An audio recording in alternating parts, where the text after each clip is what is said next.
हाय team.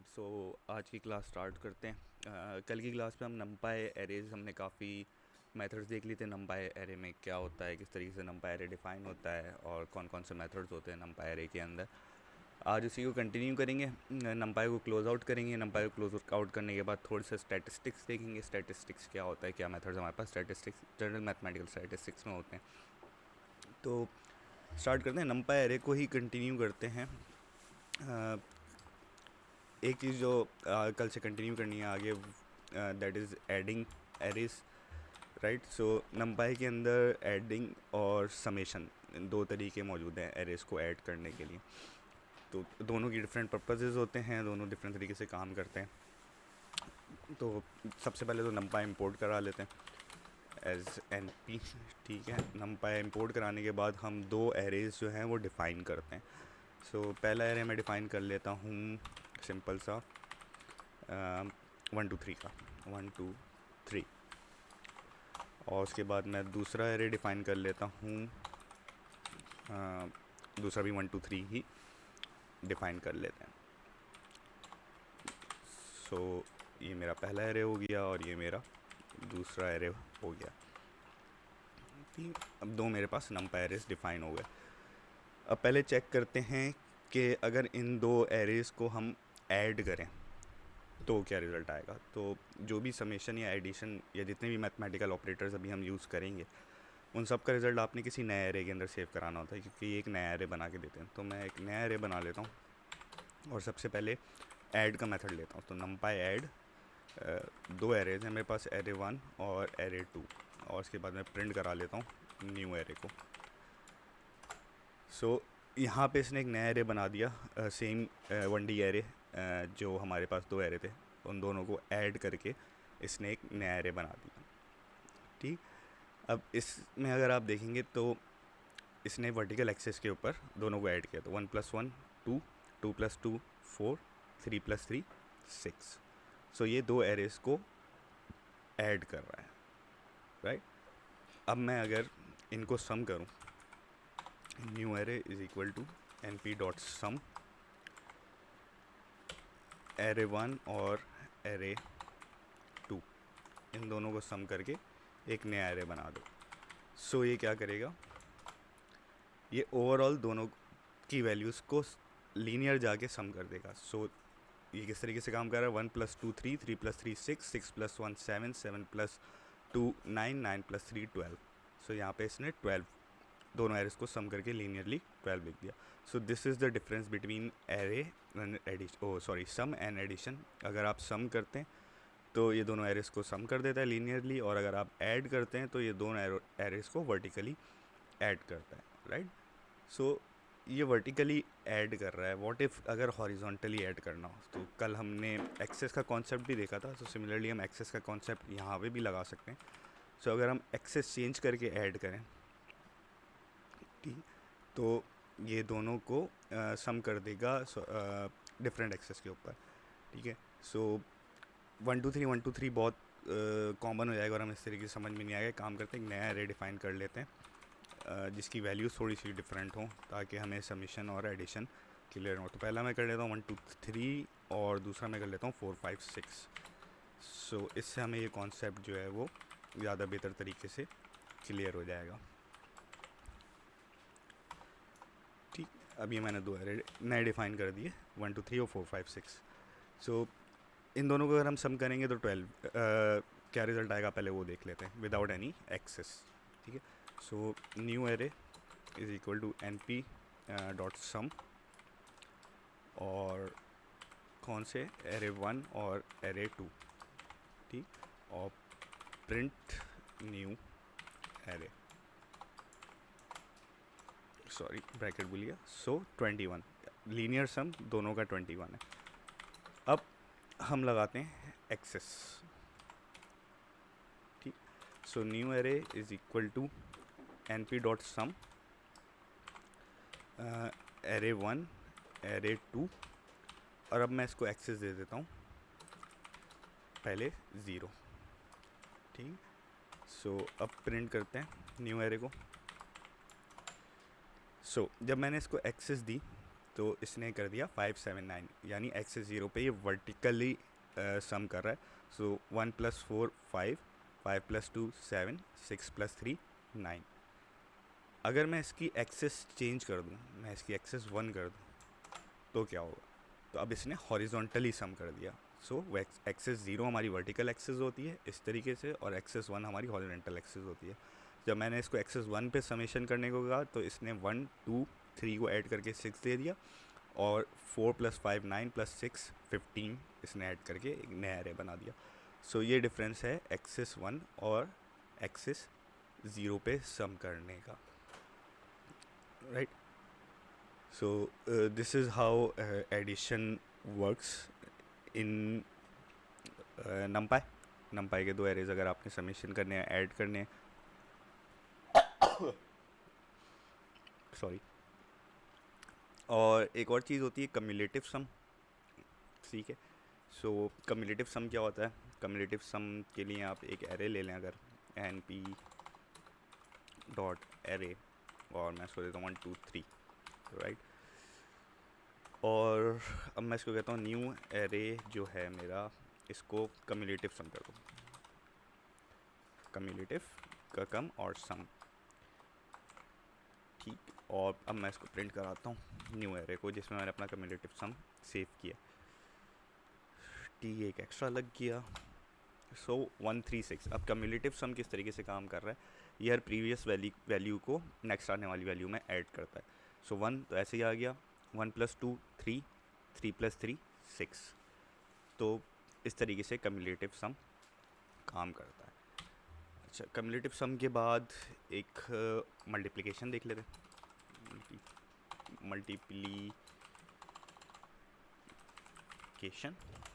ठीक है. Multiplication किस तरीके से काम करता है? सो सबसे पहले मैं एक एरे डिफाइन कर लेता हूँ दोबारा, सॉरी. सो मैं एक नया एरे डिफाइन करता हूँ, np.array 1 2 3 4 5 6, 5 तक कर लेते हैं, चलें, ठीक. अब अगेन मुझे न्यू एरे के अंदर ये वैल्यू सेव करानी पड़ेगी, क्योंकि मैं प्रोडक्ट ले रहा हूँ दो सम्स एक एरे का. सो मैंने कहा np.मल्टीप्लिकेशन को हम मैथ में प्रोडक्ट भी कहते हैं. So product array. अब प्रिंट कराते हैं न्यू एरे को, एरे. सो 120. अब इसने 120 क्या किया? इसने 120 इनको आपस में मल्टीप्लाई कर दिया, ठीक है. जैसे 1 × 2 × 3 × 4 × 5, 2 1 = 2, 2 3 = 6, 6 4 = 32, 32 2 5 = 120. सो इस तरीके से आपस में मल्टीप्लिकेशन कर देता है. जिस तरीके से हम कम्युलेटिव सम देख रहे थे, इसी तरीके से जब हम सिंपल प्रोडक्ट लगाते हैं तो ये लीनियरली सबको मल्टीप्लाई कर देता है. तो व्हाट इफ़ कि अगर हमें 2 एरेज का प्रोडक्ट लेना, सही. तो मैंने पहला एरे दे दिया 1 2 3, और दूसरा एरे दे दिया मैंने 4 5 6. अगेन सिंपल रखते हैं ताकि फॉर्मूले समझने में आसानी हो.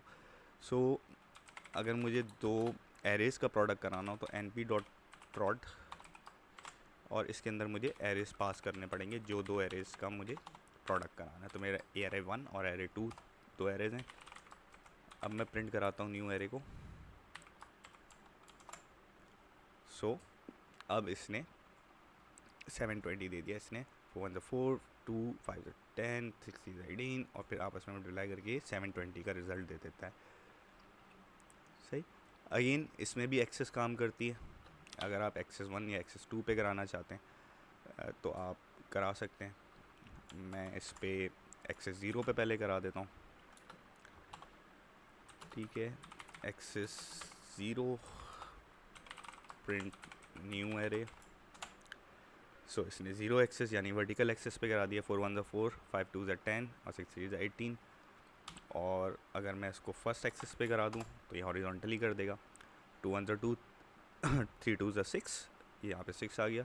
4 5 = 20, 26 = 120, यहाँ पे 120 आ गया. सो this is how multiplication works. ठीक, उसके बाद सब एडिशन हो गई, मल्टीप्लिकेशन हो गई, सब्ट्रैक्शन देख लेते हैं।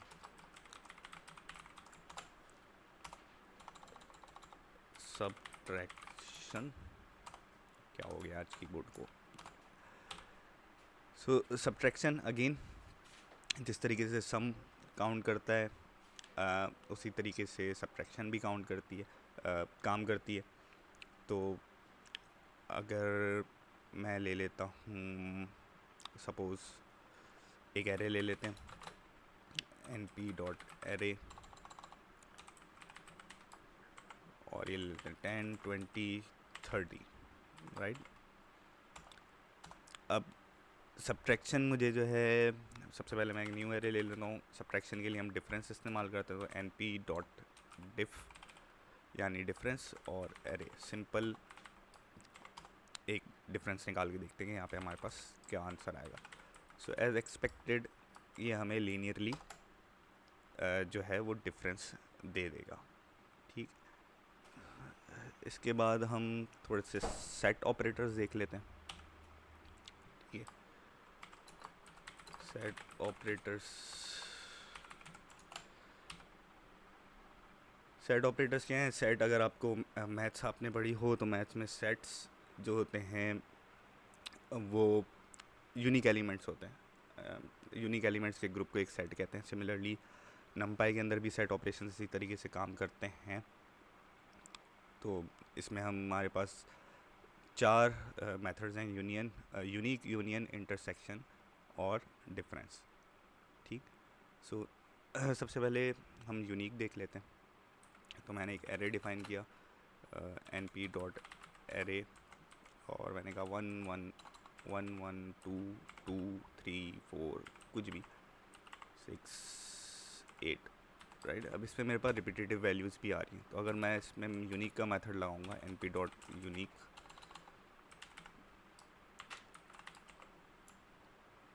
और फिर मैं प्रिंट करा लेता हूँ x, तो ये इसमें से मुझे सिर्फ यूनिक वैल्यूज़ निकाल के दे देगा। ठीक, उसके बाद यूनियन देख लेते हैं। यूनियन किस तरीके से काम करता है।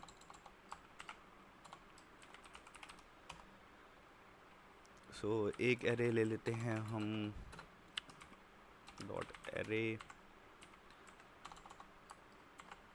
1 2 3 4,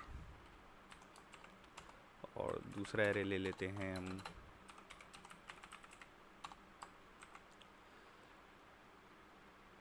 थोड़ी सी कॉमन वैल्यू रखते हैं 3 4 5 6, राइट। न्यू एरे, अब इन दोनों को हम कराते हैं यूनियन, np.union 1d, क्योंकि 1 डायमेंशनल यूनियन है। इसमें हमने कहा 1d एरे 1 और एरे 2, इन दोनों को यूनियन कर दें।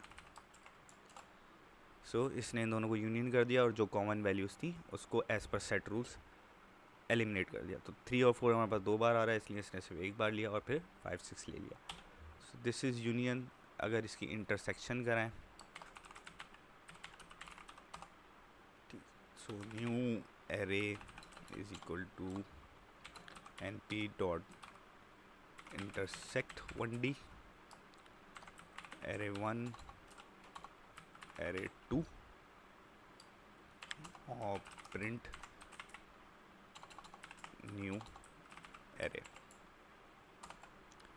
सो 3 4, अब 3 4 क्या, जो इन यूनियन में कॉमन वैल्यूज़ को एलिमिनेट करके एक ही बार लिख देता है, और जब आप इंटरसेक्शन कराने जाते हैं तो दोनों में जो कॉमन वैल्यूज़ आती हैं सिर्फ वही रिटर्न बैक करता है। सो this is general math set operator. Set में भी इसी तरीके से काम करता है। जबकि हम डिफरेंस निकालते हैं, सो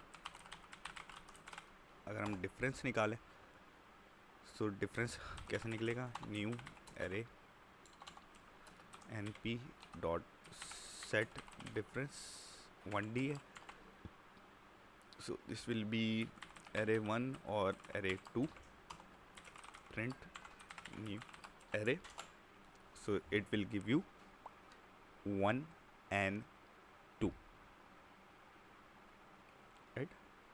So this is how the intersection and subtraction and union works in NumPy. So this close out our NumPy chapter as of today. अब थोड़ा सा हम डिस्क्रिप्टिव स्टैटिस्टिक्स को देख लेंगे कि डिस्क्रिप्टिव स्टैटिस्टिक्स क्या होती है.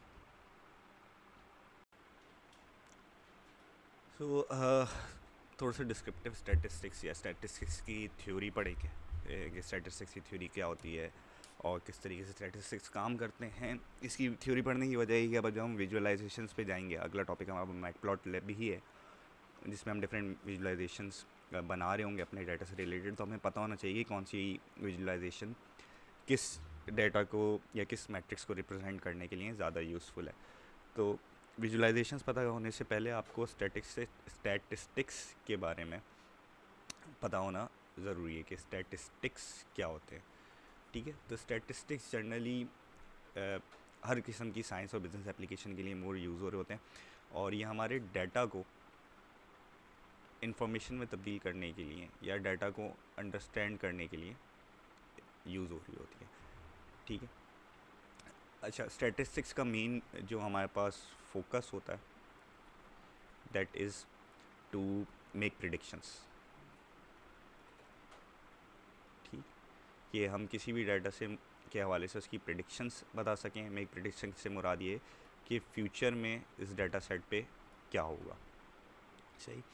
और दूसरी एक और चीज़ जो स्टैटिस्टिक्स से हमें पता चलती है, सपोज़ हमारे पास एक डाटा सेट है ए और दूसरा डाटा सेट है बी. ठीक है, तो ये दोनों डाटा सेट आपस में कैसे को रिलेटेड हैं, क्या ये रिलेटेड भी हैं या नहीं रिलेटेड. सपोज़ अगर ए है, ए बढ़ रहा है तो क्या बी भी बढ़ रहा है या बी इन्वर्स जा रहा है, कम हो रहा है. सो ये इंटरफेरेंस या को रिलेशन निकालने के लिए आप जो है वो स्टैटिस्टिक्स यूज़ कर रहे होते हो. ठीक है. सो स्टैटिस्टिक्स के जब भी आप स्टैटिस्टिकल मेथड कोई भी अप्लाई करने जाओ तो उसके 3 स्टेप होते हैं. सही है. सबसे पहले तो आपने डाटा गैदर करना होता है. दूसरे स्टेप में आपने उसको डिस्क्राइब करना होता है और यहाँ पे डिस्क्राइब से मुराद है विजुअलाइज करना होता है. ठीक है.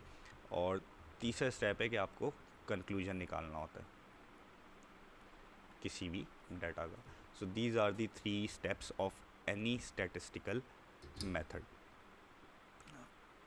अच्छा, स्टैटिस्टिक्स यूज़ कैसे होते हैं. आप जनरली आप सैम्पल करते हैं. ठीक है, सैम्पल को आप पॉपुलेशन कहते हैं.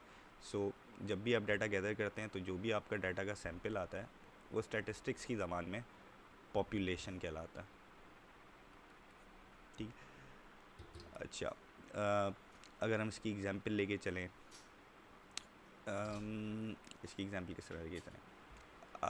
लेट्स सपोज कि आपको पाकिस्तान में की जितनी भी पॉपुलेशन है, आप उस तमाम की तमाम पॉपुलेशन के ऊपर कोई डाटा एनालाइज करना है. तो कितनी है, अराउंड 3-4 बिलियन के करीब पॉपुलेशन होगी. एग्जैक्ट नंबर मुझे नहीं याद. तो जब आप 3-4 बिलियन पॉपुलेशन के ऊपर कोई भी डाटा सेट रन करेंगे तो वो बहुत बड़ा डाटा सेट हो जाएगा. राइट.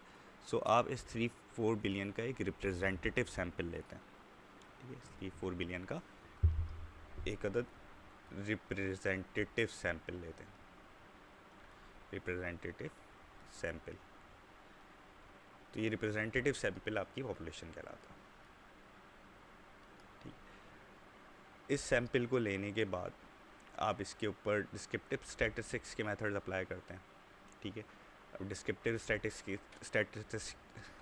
स्टैटिस्टिक्स जो हम प्रीवियसली पढ़ रहे थे जिसमें विजुअलाइजेशंस थी, तो मुख्तलिफ़ किस्म की विजुअलाइजेशंस हो सकती हैं. इसमें आप हिस्टोग्राम बना सकते हो, इसमें आप पाई चार्ट बना सकते हो इस डाटा को देखने के लिए, आप बार ग्राफ बना सकते हो, एट्सेट्रा एट्सेट्रा.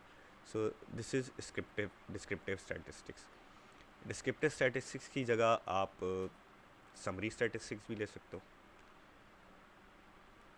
समरी स्टैटिस्टिक्स क्या होते हैं. समरी स्टैटिस्टिक्स में आपके मीन आ गया, मीडियन आ गया, मोड आ गया. ठीक है. और क्वार्टाइल्स आ गए और स्टैंडर्ड डेविएशन आ गई. परसेंटाइज आ गए। सो ये सारे के सारे जो हैं वो समरी स्टैटिस्टिक्स हैं।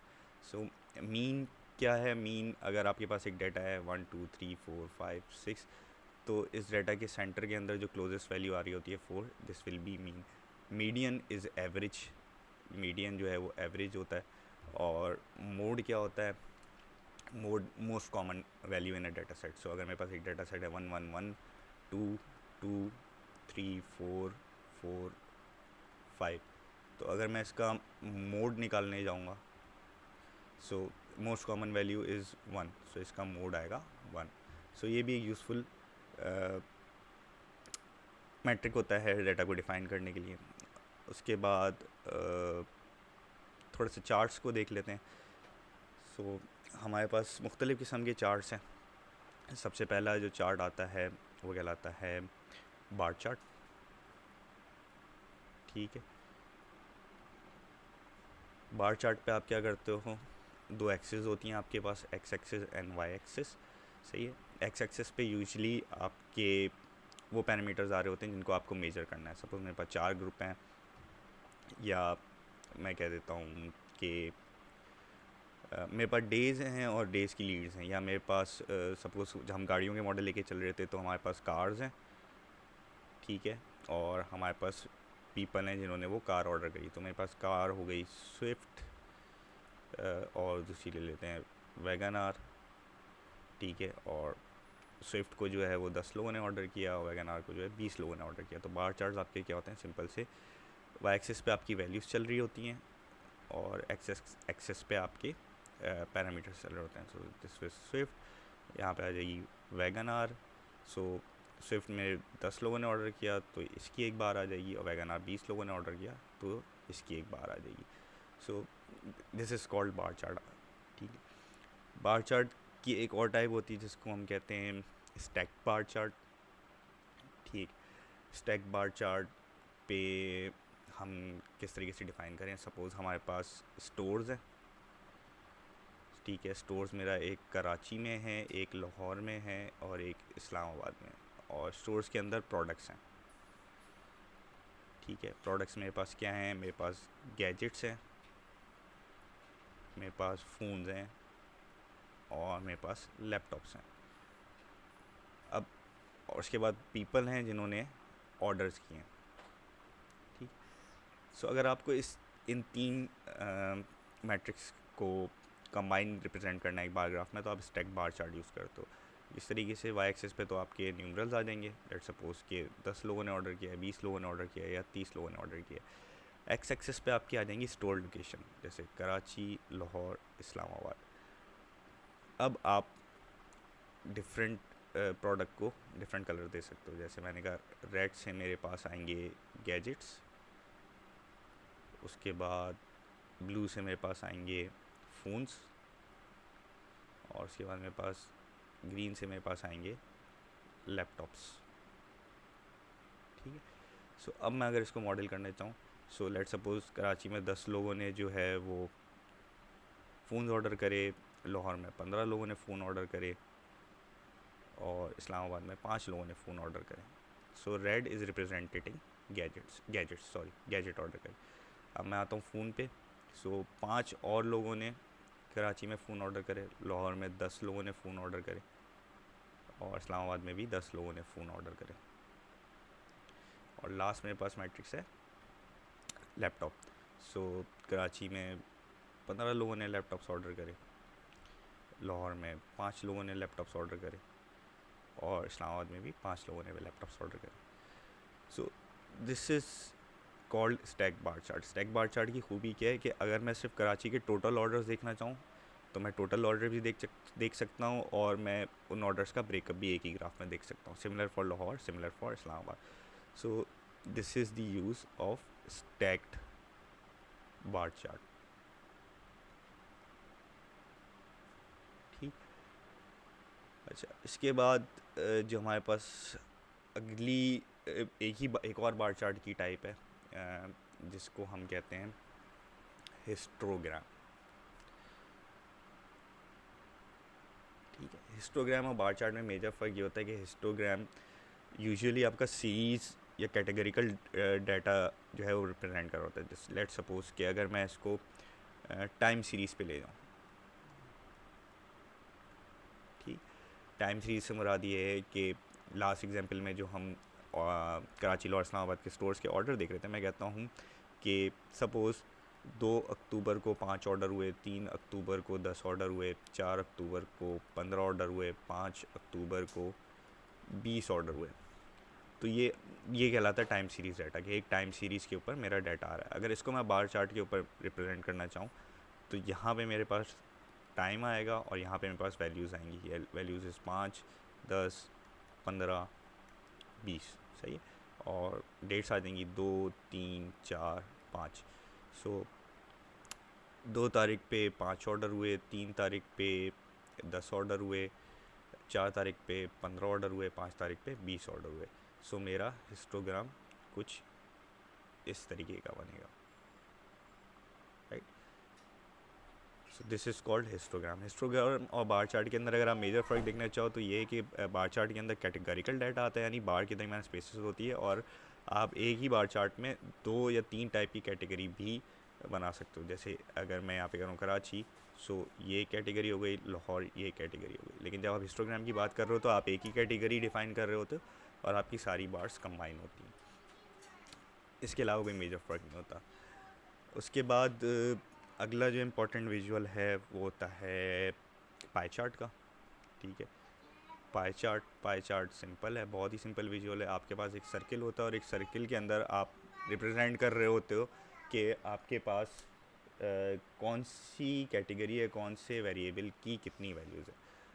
लेट सपोज़ कि हम मूवीज़ लेते हैं। सो कैप्टन अमेरिका 19% लोगों ने लाइक करी, बैटमैन 41% लोगों ने लाइक करी, सुपरमैन 13% लोगों ने लाइक करी, और आयरन मैन 27% लोगों ने लाइक करी। सो अगर मैं इसको रिप्रेजेंट करना चाहूँगा बार चार्ट में तो सबसे बड़ा मेरे पास मैट्रिक्स जो है वो बैटमैन का है। सो बैटमैन ये पोर्शन ले जाएगा पाई चार्ट का।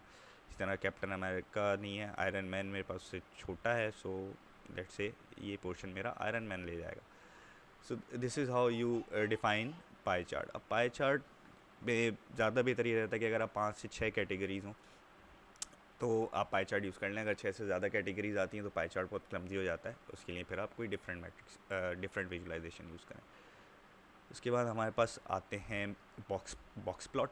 और बॉक्स प्लॉट एक इंतहाई इंटरेस्टिंग प्लॉट है, ज़्यादातर यूज़ नहीं हो रहा था हमारी कंडीशन में, लेकिन अगर आप फाइनेंशियल एनालिसिस या स्टॉक का एनालिसिस करने जाएँ तो बॉक्स प्लॉट यूज़ होता है। इसको कैंडल चार्ट भी कहते हैं। फाइनेंस की ज़बान में अगर आप स्टॉक के चार्ट देखें या बिटकॉइन के चार्ट देखें तो वो कैंडल चार्ट की फॉर्म में आ रहे होते हैं। सो इसमें होता क्या है, आपके पास अगेन वाई एक्सिस पे आपके पास वैल्यूज़ चल रही होती हैं। लेट सपोज 10, 20, 30, 40, 50, और एक्स पे आपके पास लेवल्स चल रहे होते हैं। लेट सपोज फ़ोन और लैपटॉप। अब बॉक्स चार्ट या बॉक्स प्लॉट करता क्या है, बॉक्स प्लॉट सबसे पहले तो आपको मीडियन वैल्यू बताता है, ठीक है, कि मीडियन वैल्यू के एवरेज ये कितने का बिका। उसके बाद ये आपको बताता है मैक्सिमम कितने का बिका और मिनिमम कितने का बिका। सो ये किस तरीके की कैंडल बना देता है। सो अगर मैं बॉक्स प्लॉट की कैंडल को डिफ़ाइन करने के लिए जाऊँ तो यहाँ पे आपके पास मिनिमम वैल्यू आ रही होती है, यहाँ पे आपके पास मैक्सिमम वैल्यू आ रही होती है, बीच के अंदर आपके पास मीडियन वैल्यू आ रही होती है, और अगेन ये जो टॉप होता है इस बॉक्स का ये बताता है मैक्सिमम और मीडियन के दरमियान क्या मीडियन है, और जो बॉटम होता है ये आपको बताता है मिनिमम और मीडियन के दरमियान क्या मीडियन है। सो इस तरीके से बॉक्स प्लॉट डिफ़ाइन कर रहे होते हैं। उसके बाद हमारे पास आते हैं scatter plot. Scatter plot usually use हो रहे होते हैं आप अगर कोरिलेशन निकाल रहे हैं डाटा के दरमियान, ठीक है। तो स्कैटर प्लॉट कुछ भी नहीं होता, यहाँ पे आपके पास वैल्यूज़ होती हैं और यहाँ पे भी आपके पास वैल्यूज़ होती हैं। लेट सपोज हम कर लेते हैं कि इनकम वर्सेस कार, कि जितनी ज़्यादा इनकम उतनी बड़ी गाड़ी। सो यहाँ पे कार प्राइस आ जाएगी 5K, 10K, 20K, और यहाँ पे इनकम आ जाएगी 5K, 20K एट्सेट्रा। और बॉक्स प्लॉट आपको स्कैटर प्लॉट आपको इस तरीके से डाटा को पॉइंट की फॉर्म में बता रहा होता है, ठीक है। स्कैटर प्लॉट के अंदर कुछ एनॉमलीज भी आती हैं, सपोज़ यहाँ और यहाँ। सो अगर आपका स्कैटर प्लॉट का ट्रेंड इस तरीके से चल रहा है, यानी कि ये मेरा लीनियर ट्रेंड चल रहा है, सो दैट मीन्स कि इनकम और कार आपस में हाईली कोरिलेटेड है। और अगर ये इन्वर्स चल रहा होता या स्कैटर्ड होते, कोई रिलेशनशिप या कोई ट्रैजेक्टरी नहीं बन रही होती, तो इसको हम कहते हैं कि ये कोरिलेटेड नहीं है। तो बॉक्स प्लॉट यूजुअली जो है वो कोरिलेशंस को देखने के लिए इस्तेमाल हो रहे होते हैं, ठीक है। उसके बाद जो अगली फॉर्म आती है हमारे पास most common, that is line graph. Line graph भी बहुत सिंपल है, एक्स एक्सिस, दोनों एक्सिस पे आपके पास वैल्यूज़ होती हैं और ये एक लाइन से रिप्रेजेंट कर रहा होता है। ये लाइन लीनियर भी हो सकती है, ये लाइन कर्व भी हो सकती है, मल्टीवेरिएट भी हो सकती है। सो this is called line graph. Line graphs के बाद एरिया चार्ट्स। एरिया चार्ट्स क्या होते हैं? तो एरिया चार्ट्स जो हैं वो सिमिलर टू लाइन ग्राफ्स ही होते हैं, लेकिन इसके अंदर आप लाइन के नीचे का एरिया भी डिफाइन कर दो। So if this is one value या वन सीरीज़ और ये मेरे पास दूसरी सीरीज़ आ जाती है, ठीक है। सो अगर मैं इस सीरीज़ के नीचे का बॉक्स पूरा कलर कर दूं या फिल कर दूं, तो this will be called an area chart. इसके मैट्रिसेस भी लाइन चार्ट की तरह ही काम कर रहे होते हैं। उसके बाद एक चीज़ आती है ट्री मैप, ठीक है। ट्री मैप क्या करता है? ट्री मैप एक स्क्वायर बनाता है और इस स्क्वायर को डिवाइड कर देता है आपके डाटा के ऊपर। सो जितना डाटा ज़्यादा रिप्रेजेंट हो रहा होगा, जैसे लेट सपोज़ कि अगर गाड़ी है कि स्विफ्ट जो है वो 100 लोगों को प्रेजेंट पसंद है और कल्टस जो है वो 10 लोगों को पसंद है, तो जो मैक्सिमम बॉक्स का साइज़ होगा वो स्विफ्ट आ जाएगा और मिनिमम बॉक्स का साइज़ जो है वो कल्टस आ जाएगा। सो this is how box plot works, ठीक है। मेजरली यही टाइप ऑफ चार्ट्स हैं जो डिफाइन है। हमारे पास जो डाटा है, जो नोट्स हैं वो मेरे पास बने हुए हैं, ठीक है, जिसमें कंप्लीट डिस्क्रिप्टिव स्टैटिस्टिक्स की डेफिनेशंस भी हैं और किस तरीके से क्या चीज़ निकलती है और क्या डिफरेंट विजुलाइजेशन हैं, इनको किस तरीके से यूज़ कर रहे होते हैं। So I will share this whole both lectures with you along with the recording. So आप इसको एक बार पढ़ लीजिएगा अपने पास, और क्योंकि आज इतवार भी है और हमारे पास पॉपुलेशन भी क्लास के अंदर कम है, तो आज हम इसको यहीं तक रखते हैं, ठीक है। हमने नंपाई क्लोज आउट कर दिया और हमने विजुलाइजेशन समझ लिया हमारे पास कौन कौन सी मेजर विजुलाइजेशन हैं। नेक्स्ट क्लास में हम मैटप्लॉटलिब स्टार्ट करेंगे और ये देखेंगे कि नंपाई को यूज़ करते हुए हम कैसे डिफरेंट विजुलाइजेशंस बना सकते हैं। So that's all for today. See you guys on Tuesday. So thank you.